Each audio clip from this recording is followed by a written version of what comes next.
I'm currently in the Emlid Flow 360 app.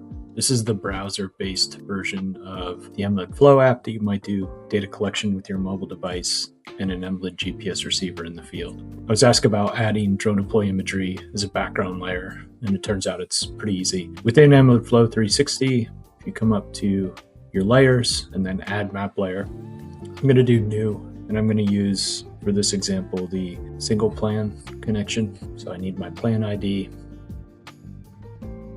and I need my API key.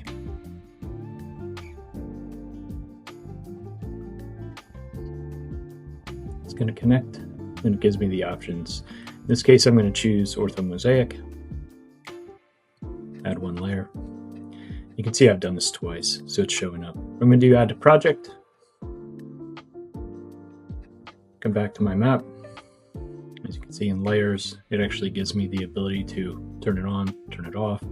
But I've got my DroneDeploy imagery from DroneDeploy right behind my Emlid Flow. So all of my points and everything else is still the same. I'm just now able to zoom in and look at my DroneDeploy imagery of the points I collected in the field.